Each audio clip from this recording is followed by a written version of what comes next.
Alright guys, let's talk about one of my favorite Thor stories ever.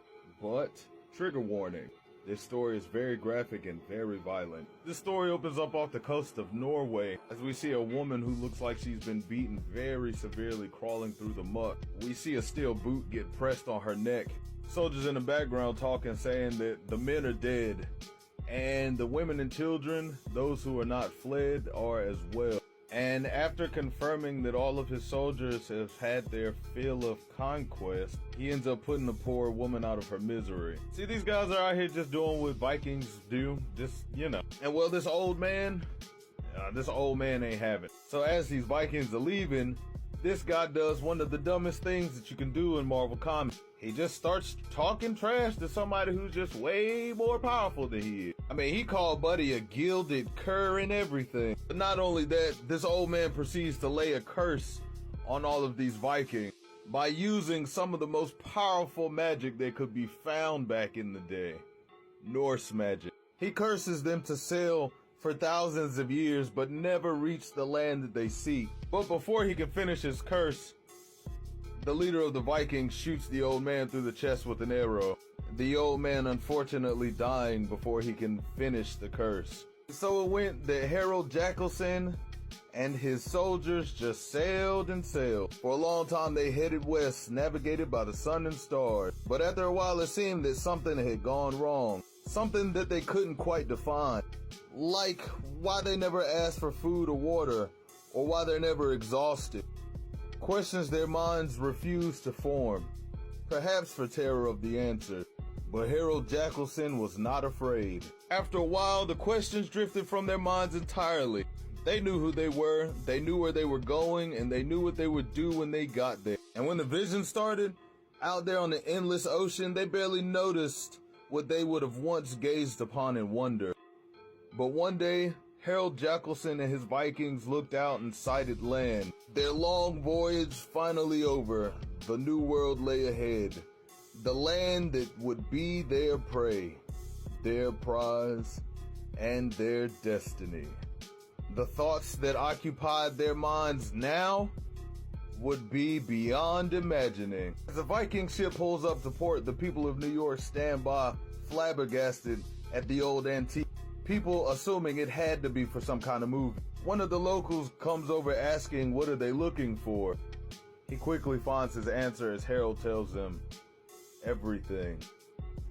And after thousands of years on this boat, HARELD says one thing: kill them all. As the men, women, and children begin to run for their lives as the Vikings begin their conquest of New York, the police roll up. Unfortunately for them, they were not prepared for the level of carnage that they were walking into. Because as soon as the officer who was driving the car opens the door, he catches an axe to the face. And the other officer opens fire, but it doesn't really help her either. It was then that HARELD JAKELSSON began to wonder, what manner of place is this, where men sent women to fight, where folk went out and about in strange iron carts, and not a horse in sight, where silver's towers stood as tall as mountains. HARELD JAKELSSON grabbing the hood of the police car and crushing it in his powerful Viking hands. He lifts the car in the air, frightened officers inside. A question runs through his mind. What was this place? And all at once, he knew the answer. Mine.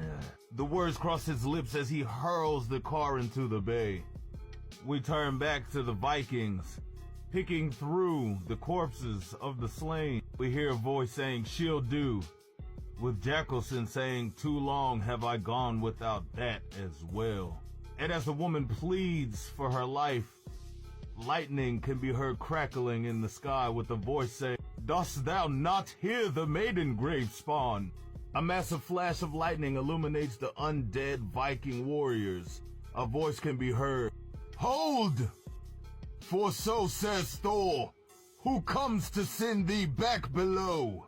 Thor flies down and places himself between the innocent woman and the zombie horde, telling her, be gone swiftly and do not look back. He turns his attentions to HARELD JAKELSSON, telling him, I know not from whence thou came, O carrion, nor what thy purpose is on this day. Only thy fate is clear to me. With Harold saying, God of Thunder.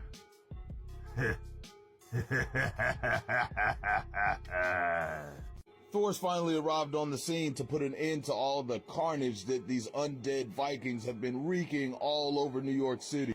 With Harold Jackelson saying, bro, you have no idea who I am, do you? You want to take a guess? Thor just looks at him and says, probably just some old thing from the night. A maggot that probably escaped out of hell. But Jackelson says, nah, man, it wasn't hell that spat me out. I never got to feel the cold embrace of soil. You think I'm a maggot? How about you hit me and find out? And ever ready for a challenge, Thor jumps in, Mjolnir in hand, ready to deliver a blow that could fail a few city blocks. Unfortunately for Thor, Harold Jackelson is no ordinary undead, as he stands there, completely unfazed by Thor's attack. Jackelson looks at Thor saying, come on, bro, is that all you got? While Thor looks down at his hands, his wrists completely snapped, hands dangling. Harold Jackelson turns back to his soldiers, telling them that the city won't raid itself, that they need to get back out there and handle business.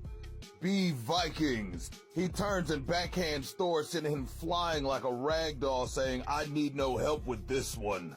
Thus did Harold Jackelson's warriors begin their task to put a city to the sword.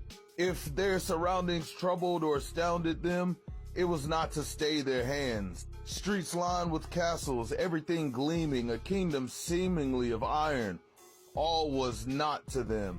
It may have been that during their eternal voyage, their eyes had gazed on a stranger sights than these. For on what shores, what worlds the Atlantic waters crash, the sagas do not say for sure. In the end, it mattered little. Theirs was the creed of grape and pillage. To such as them, all else was merely detail. We go back to a broken and bloody Thor on the ground, in disbelief at his broken limb, with Harold turning to him saying, no hands to hold your hammer. Ill tidings for the mighty Thor. No means of striking at your foe. No calling down the lightning. No flight. You have to run away instead. But Thor, not being one to be called a coward, jumps up screaming, I say thee nay, as he kicks Harold Jackelson in the jaw. Nay! Thor cries out as he hits him with a right hook. Nay thrice! As he headbutts Jackelson. But as Thor slumps to the ground, Harold Jackelson just says, I say yes. Think quickly, O God of Thunder, so long as you have a head to think with. Harold Jackelson moves in to deliver a killing blow. Luckily for Thor, he dodges it at the last moment. Elsewhere in the city, onlookers are tuned into the news as the reporter is covering the carnage that is being wrought by these Viking soldiers. Until one of the Vikings busts in the newsroom and cuts the broadcast short. And unfortunately for these bar patrons, just like the reporter, their drink and their lives are cut short as the Viking scourge comes through, bringing death and discourse with them. Harold Jackelson stands amidst the flames of New York. He looks at Thor and tells him, you're worth no iron of mine, pretender. Some god you are. Small wonder you hide out here in the mortal world. I doubt they'd let the likes of you in Asgard. And as Thor struggles to stand to his feet, Harold Jackelson helps him, quite disrespectfully lifting him up by his hair. He looks at him and tells him, you pathetic fleck of spit. Jackelson then proceeds to walk, very disrespectfully carrying Thor on a short leash by his hair. He slams his face through a pillar, asking Thor, all strength deserted you? No words to fight with even? Shall I be left to stand all day and slap you as I would a wench? Thor barely being able to speak, blood gurgling up. Jackelson remarks that Thor's wit is the stuff of legends, but in that moment, his attention set on Mjolnir. And after a time, the U.S. military finally arrives to help New York in its time of need against these Viking warriors. The military, the National Guard, and the police all converge on a single location. But once they can clearly see what's happened, they can barely wrap their minds around the sight. Hundreds upon hundreds of heads of civilians piled high. A monument to their leader, HARELD JAKELSSON. A promise to the rest of the citizens of New York. So none but you can lift the hammer. Is that how it works? Well, there's a way around every problem. See, what HARELD JAKELSSON had figured was if he can't lift the hammer, well, how about he tie Thor to the hammer? As we see Harold grab Thor by his leg and start dragging him to the bayside. This will not kill you. No god worth speaking of can drown. But you can crawl away and lick your wounds and heal. And ever remember the lesson taught to you this day. So go, return to Asgard, cower there with the so-called gods. Lick up what scraps the true heroes throw you from their tables in Valhalla. Go die the straw death! As he kicks Thor into the river bay, and chained to Mjolnir, he plummets to the bottom of the river, laid out amongst the trash and debris. Harold looks up to the sky, telling the world that he will build his kingdom here. Getting back to the military, we see them arming up as they look upon a floating ship, carrying Harold and the rest of his Viking horde. The sergeant yells out fire, and Harold returns in kind. The guards are instantly incinerated. The battle lasted only minutes. To those who lived to speak of it, these minutes seemed an age. Their champion lay fallen.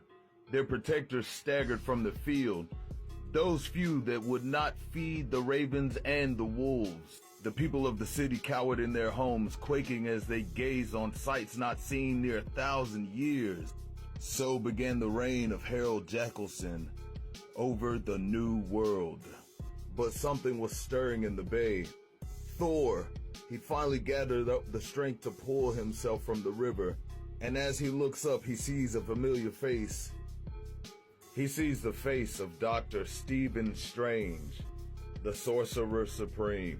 Great darkness has settled over the city. The warriors stalked the streets and slew and tortured as they pleased.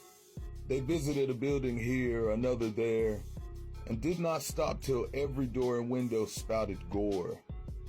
The storm clouds of the thunder gods still stained the sky, coiling and boiling black as pitch.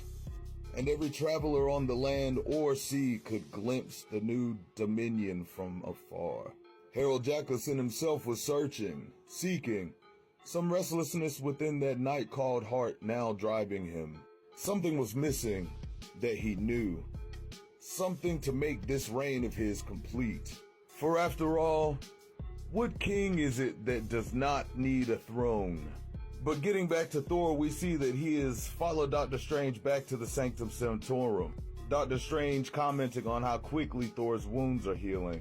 But Thor makes sure to tell him that his pride isn't, and that he needs to get back so that he can put these guys down, lest his burning shame consume him.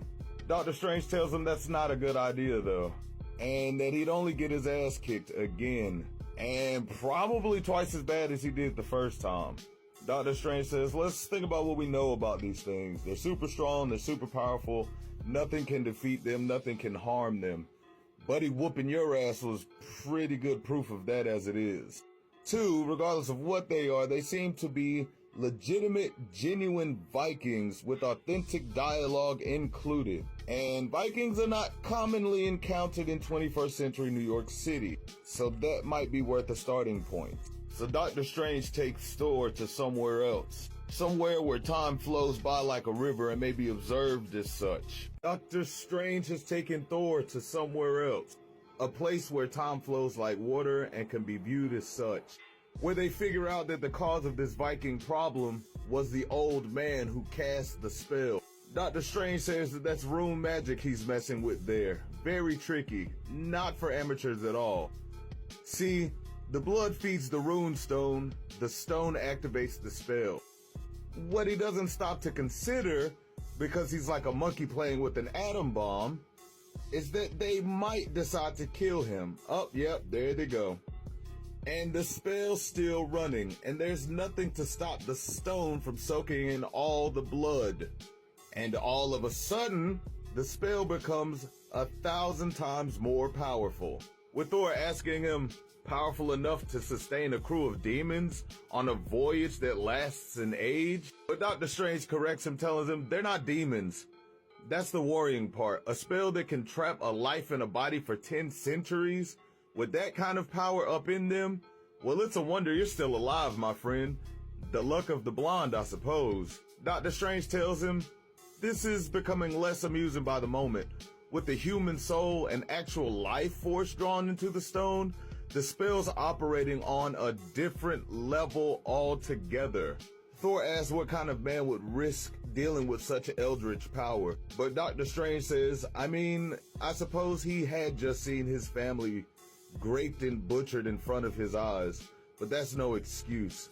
But see, in that moment, Doctor Strange realizes something. He realizes that the spell is in the blood, and the best way to probably defeat these guys is to get people from his bloodline that he could then cast the same spell on to empower them to a level to which they can compete with these guys. And that's exactly what he does in grabbing the shield maiden Sigrid, a religious fanatic who plays no games and has no time for quote-unquote filthy pagan gods. Like, for real, Thor really is wondering if he got to come, but Doctor Strange is like, yeah, man, because Buddy is about that life. And a World War II pilot by the name of Eric. We see a bloodied and beaten Avengers team leaving the battlefield as Captain America calls for a medic for Iron Man. Many were the soldiers sent to battle HARELD JAKELSSON. Mighty were the tools of war employed to break his rule. But one full day and one full night had passed, and his grip upon his kingdom was now total. These warriors would face a foe beyond their understanding. A city changed beyond all recognition. The Strange and Thor have gathered the descendants of the man who put the curse on the Vikings in the first place. He explains to them that this is New York City, 2003 AD, and that there's basically a whole bunch of Vikings going through and killing a bunch of stuff, and that he needs their help. Doctor Strange says, as your ancestors' blood empowered his spell, so shall that same blood that runs in your veins empower mine. Your weapons will become terrible. Your armor will withstand what no shield or coat of mail could ever hope to. Your strength will be horrifying. You will fight beyond the point where gods and mortals tire and fail. But Thor chimes in with his concerns of the danger of using rune magic in this affair, saying it's not some petty magic to be trifled with Doctor Strange saying no, it's not. It's downright treacherous. Doctor Strange tells them, the powers that serve the runes are alien. No love for humanity constrains them. Think of a genie released from its bottle granting its rescuer 3 wishes. Its immediate instinct is to twist and misinterpret the wording of those wishes in order to shaft the poor bugger royally. Rune magic is not unlike that. So cursing a band of Vikings to everlasting pain results in unstoppable undead warriors. Though you sail for 1,000 years, you shall not reach the land you seek, means they arrive at the end of the 1,000th year. He tells them as he pours them all parts of this potion. Eric asks, wait a minute, what's to stop your spell from going wrong the way the old man's did? With Doctor Strange telling him, well, I'm a professional. He was a turd. Now drink. With Thor asking, should he drink too? But Dr. Strange says, I mean, if you want to avoid another thrashing, yeah, I would absolutely drink that. A short while later, Dr. Strange teleports them to a different part of the city, with Sigrid asking, what is this place? And Thor telling her it is New York. And in all the world and all the heavens, there's not 1/10 as wonderful as the sights on which thou gaze. And just before Dr. Strange could make a witty remark, Thor tells him to hold his tongue, for the city has seen much woes and more. It was the 3rd day of the reign of HARELD JAKELSSON. For its citizens, the city had become a place one step away from hell. To brave the streets was to guarantee destruction. Most hid behind their barricaded doors, sick to their very souls with terror, awaiting that dreaded footfall on the stony ground without. And when it came, each frightened heart found solace in a single, simple mantra. Not me. Not me. Let them be here for the people next door. Dear, please, God, not me. See, the Viking warriors were up to something. They were herding these people like cattle. We see HARELD JAKELSSON telling them, the tall ones only, and at his word the Vikings did their work, with one of the guys asking why them, and HARELD JAKELSSON telling him, long bones, bring them within. And as the Vikings start corralling all these innocents to take them to their final resting place, they cry out to the helicopters who just sit and seem to watch their torment. The ball of maggots in his breast beat faster. Whatever it was would soon be upon him. As we see HARELD JAKELSSON sitting in what every king needs, a proper throne.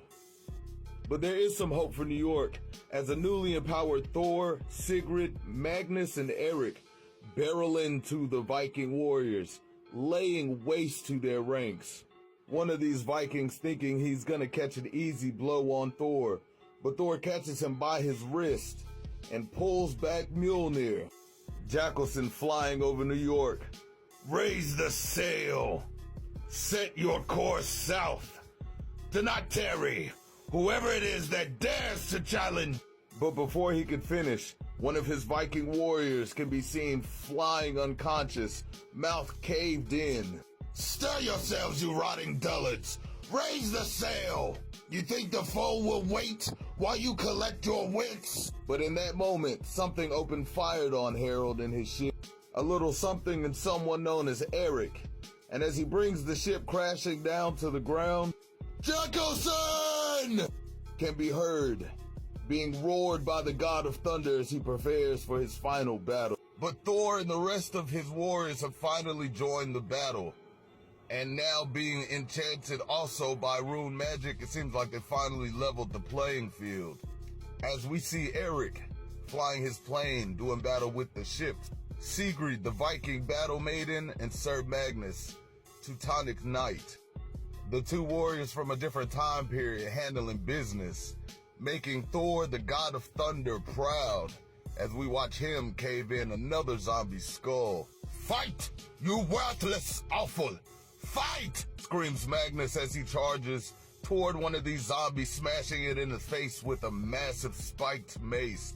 Now being put on an even playing field, she tells Thor that these fools are any challenge and she's left better floating in the outhouse.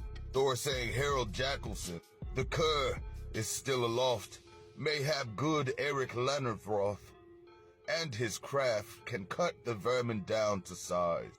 And then, and mark me well, JAKELSSON is mine. But as Eric comes by for another pass, HARELD JAKELSSON commands his warriors to shoot at his plane. Eric looking very surprised to see arrows piercing the windshield of his plane. Finally, after a little coaxing, Eric gets the Vikings' attention, flying them all the way to the Statue of Liberty. Awestruck by the light show, Sigrid, and Magnus can't help but to watch in awe.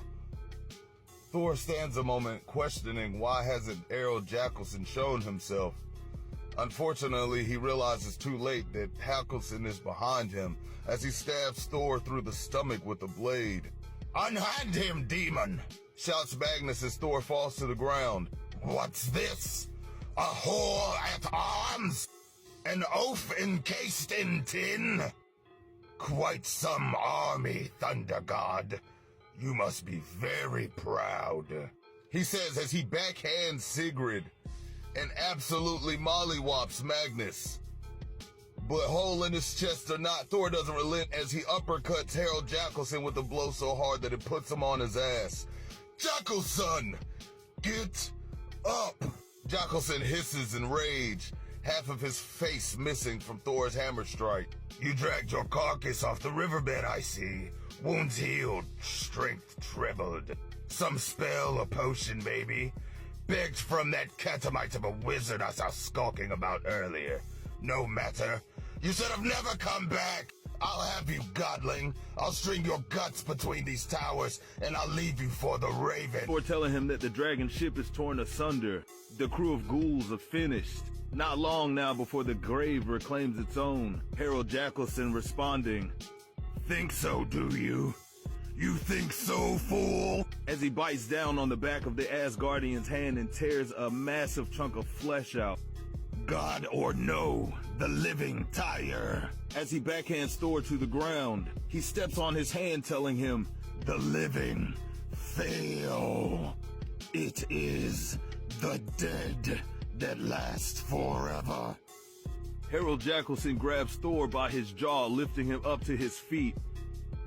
"Feel that? Locked around your neck like iron, like stone, squeezing the very soul from deep within you. This is more to my reign than a band of corpses. This is more to my kingdom than a flying longboat. This city is mine, Thunder God. It offers me its backside like a well-schooled winch. Its people cower and tremble at my footfall. Me, HARELD JAKELSSON, who sailed 1,000 years to win his prize. It says little for the gods of Asgard that they would send such a battle fodder to be their champion." Eric, Sigrid, and Magnus have just arrived on the scene. HARELD JAKELSSON with a smile on his face asking, "What's this? Come to aid your lord and hero, have you? For all the good you'll do?" But without even changing expression, Eric asks, why would he need our help? With Sigrid chiming in, he is Thor. With Magnus finishing up, and what are you when all is said and done? Some wretch begut in budgery? No more. "What?" asks JAKELSSON. And before he can get his answer, he's grabbed by Thor. As Thor raises his mighty fist in the air, the next second, the only thing that can be heard is a massive thoom, as a bright light and a powerful shockwave stuns everyone. The warriors look around confused, with Eric asking, where is he? Magnus chiming in, has he escaped us? Does he lurk in hiding even now? But Thor stops them, telling them, nay, Sir Knight, I know exactly where he is. As we pan out to the depths of space, we see HARELD JAKELSSON floating out toward the infinite expanse, forever doomed to float in nothingness. With the battle won, Thor, Sigrid, Magnus, and Eric return to Doctor Strange's home. And pretty much what you expect would happen happens, where they all just kind of congratulate each other, and they all basically tell Thor that they've never been in the service of such a powerful warrior, and that if Thor ever needed their help again, they would be more than willing to come back to aid him in doing whatever he was needed for. Thor thanks them for their help and sends them on their way. And even though it is a joyous moment, Thor realizes where these warriors are going back to. For after all, they are warriors. And where but Valhalla would warriors end? You see, even though they were great warriors, they had all fallen in battle. Sigrid lifted up by many spears, and Magnus beheaded with his head put on a pike, and Eric dying in a plane accident. But even through the centuries, one thing that we do still know is that Harold Jackelson awaits floating in space. And maybe one day he will, maybe one day he won't come back. It may be another 1,000 years. Maybe his wrath will come back tenfold, but of such things we cannot speak. The sagas do not say for sure.